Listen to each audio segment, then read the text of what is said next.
Okay, sorry to be such a chatterbox.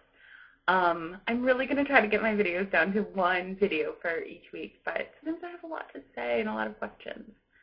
So the other thing, just in meeting with my nutritionist, and again, it's sort of, the same thing with my surgeon. I saw him, he looked at it and was like, okay, we'll see you in 2 more months, which I know some people meet with their surgeons like a week after surgery, and for me, it's just 1 month, 3 months, 6 months, a year.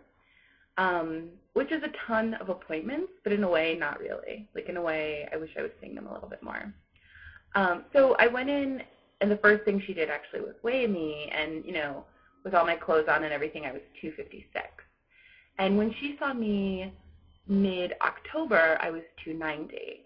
So she was like, that's really great. You're losing weight really fast. And I told her, she looked at everything. She looked at, how much fat I'm getting. I keep track of it on Spark People, which is an amazing program. So I had this huge printout of like, here's how many calories I'm having, always between, 5 to 700, usually 550 to 700. My protein's 40 to 52% of my caloric intake every day, like just such like sciencey data for her, which she really, really liked. One of the things she said was, you're not getting in enough water.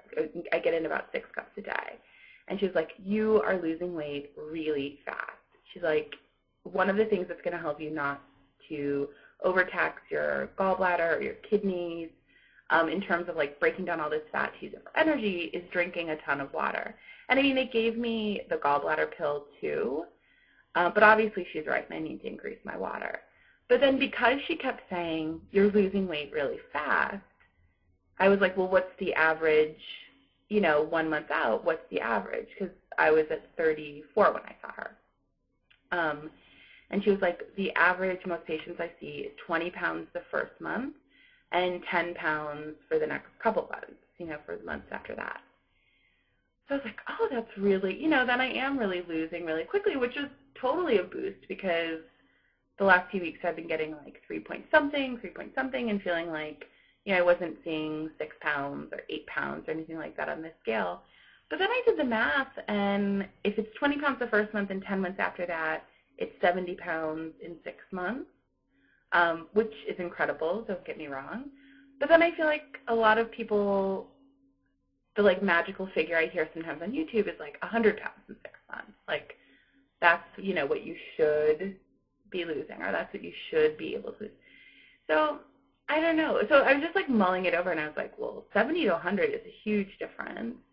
And then Becky was like, oh, but all your friends on YouTube are rock stars, and maybe that's why more of them are hitting the 100 in 6 months than what she's seeing, in her day-to-day work with everyone, where it's closer to 70 is the average.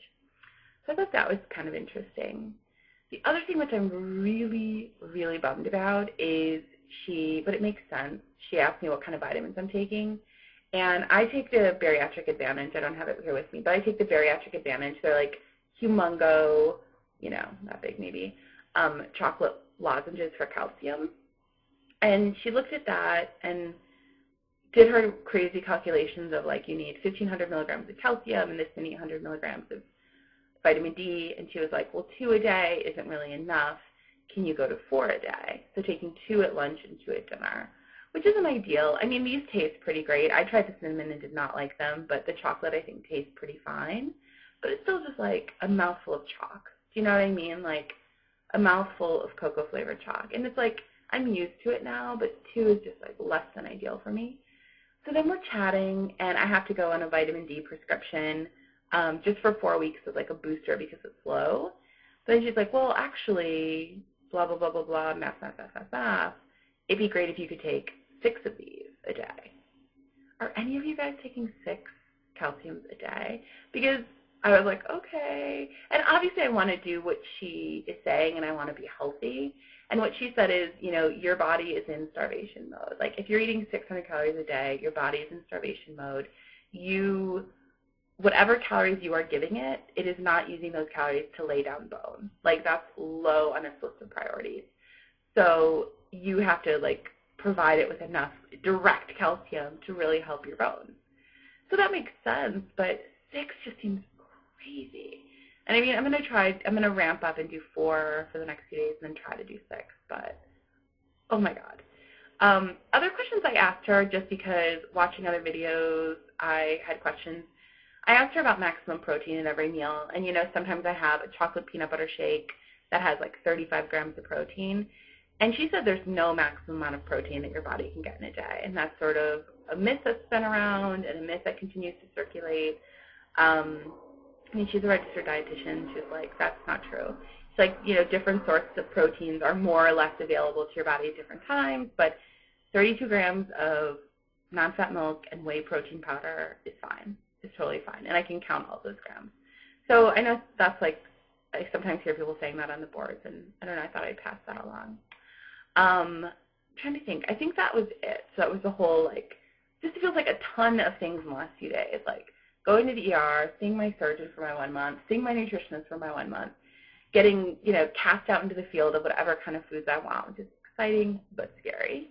And I mean, still, I went to the grocery store last night. I made baked eggs last night, which are so good, where, like, you put tomato in the bottom of the ramekin, and then I put a piece of basil and some Parmesan cheese and an egg on top, and you bake it for, like, 12 minutes, and it's really, really tasty. But we were walking around, went to the grocery store to get basil, and still walking up and down the store, I was like, okay, eating whatever I want, still 90% of the store, not that it's like off limits in a dieting sense, but it like doesn't interest me because it's not good enough. Like, I need to get in a certain amount of protein, and I need to get in, you know, low sugar. I mean, those two things alone make most of the grocery store just like not worth it, not worth it, not worth it. So that was sort of, I mean, to me it was sort of exciting. It wasn't really a bummer because I was like, okay, like, it's not like my weight loss is going to stop, because it's not like I'm going to go back to eating Ben & Jerry's all the time and pizza. You know what I mean? Like, it's not going to happen. And the numbers. Sorry that I keep forgetting to do this. So I wrote them down this time because last week I totally blanked on what my weight was.